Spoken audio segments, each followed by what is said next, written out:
امید کرتا ہوں کہ آپ سب لوگ خیریت سے ہوں گے۔ آج ایک بار پھر حاضر ہیں آپ کے سامنے۔ آج ہم لوگ پڑھنے جا رہے ہیں پورے قرآن کی آخری سورہ، جس کو سورۃ الناس کہتے ہیں۔ تو آئیے شروع کرتے ہیں۔ اعوذ باللہ من الشیطان الرجیم، بسم اللہ الرحمن الرحیم۔ قل اعوذ برب الناس، کہو کہ میں پناہ مانگتا ہوں سب لوگوں کے پروردگار کی۔ یہ قرآن کریم کی آخری دو صورتیں معوذتین کہلاتی ہیں، سورۃ الفلق اور سورۃ ناس۔ یہ دونوں صورتیں اس وقت نازل ہوئی تھی جب کچھ یہودیوں نے حضور اکرم صلی اللہ علیہ وسلم پر جادو کرنے کی کوشش کی تھی، اور اس کے کچھ اثرات آپ پر ظاہر بھی ہوئے تھے۔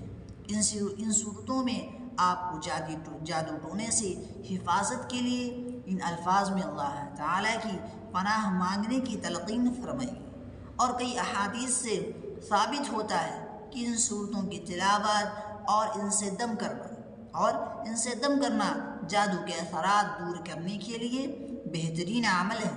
اور حضور نبی کریم صلی اللہ علیہ وسلم رات کو سونے سے پہلے ان صورتوں کی تلاوت کر کے اپنے مبارک ہاتھوں پر دم کرتے اور پھر ان ہاتھوں کو پورے جسم پر پھیر لیتے۔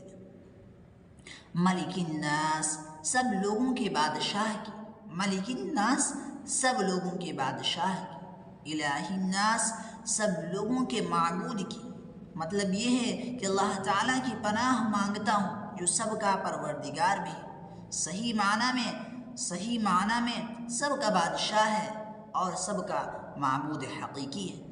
من شر الوسواس الخناس، اس وسوسہ ڈالنے والے کے شر سے جو پیچھے کو چھپ جاتا ہے۔ ایک مستند حدیث میں حضور نبی کریم صلی اللہ علیہ وسلم کے یہ ارشاد منقول ہے کہ جو بچہ بھی پیدا ہوتا ہے اس کے دل پر وسوسہ ڈالنے والا شیطان مسلط ہو جاتا ہے۔ جب وہ ہوش میں آ کر اللہ تعالیٰ کا ذکر کرتا ہے تو یہ وسوسہ ڈالنے والا پیچھے کو بھاگ جاتا ہے، دبک جاتا ہے، اور جب وہ غافل ہوتا ہے تو دوبارہ آ کر وسوسہ ڈالتا ہے۔ الذی یوسوس فی صدور الناس، جو لوگوں کے دلوں میں وسوسہ ڈالتا ہے۔ من الجنۃ والناس، چاہے وہ جنات میں سے ہو یا انسانوں میں سے۔ قرآن کریم نے سورۃ الانعام میں بتایا ہے کہ شیطان جنات میں سے ہوتے ہیں اور انسانوں میں سے بھی ہوتے ہیں، البتہ شیطان جو جنات میں سے ہیں وہ نظر نہیں آتا اور دلوں میں وسوسہ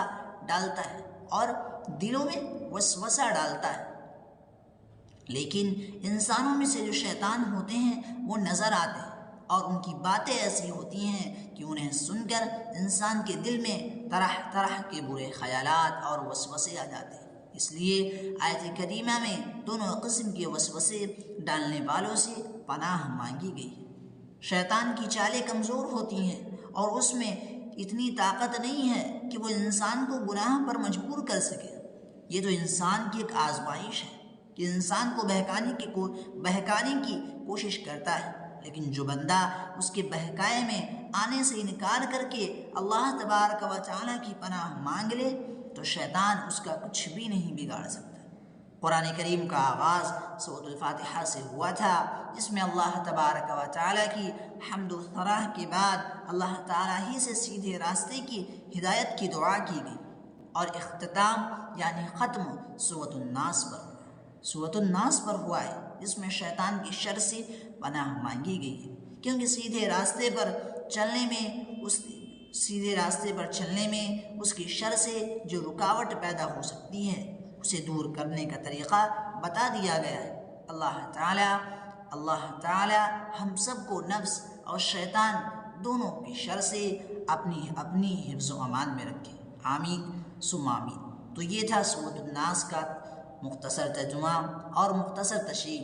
تو آئیے ایک بار لفظ بلفظ بھی ترجمہ کر دیں تاکہ آپ لوگوں کو سمجھنے میں اور بھی آسانی رہے۔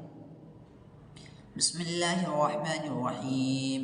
قل، کہہ دیجئے، اعوذ، میں پناہ لیتا ہوں، قل اعوذ، کہہ دیجئے میں پناہ لیتا ہوں، بربی، رب کی، ناسی، انسانوں کے، برب الناس، انسانوں کے رب کی، ملکی، بادشاہ کی، ناسی، انسانوں کی، ملک الناس، بادشاہ انسانوں کے بادشاہ کی، الہی الہ کی اللہ کی، ناسی انسانوں کی، الہ الناس انسانوں کے الہ کی، انسانوں کے معبود کی، من شر شر سے، وسواسی وسوسہ ڈالنے والے کی، من شر الوسواس وسوسہ ڈالنے والے کے شر سے، خناسی بار بار پلٹ کر آنے والے، الذی وہ جو یوسوسو وسوسہ ڈالتا ہے، الذی یوسوسو وہ جو وسوسہ ڈالتا ہے، فی صدوری سینوں میں، ناسی لوگوں کے، فی صدور الناس لوگوں کے سینوں میں، من الجنتی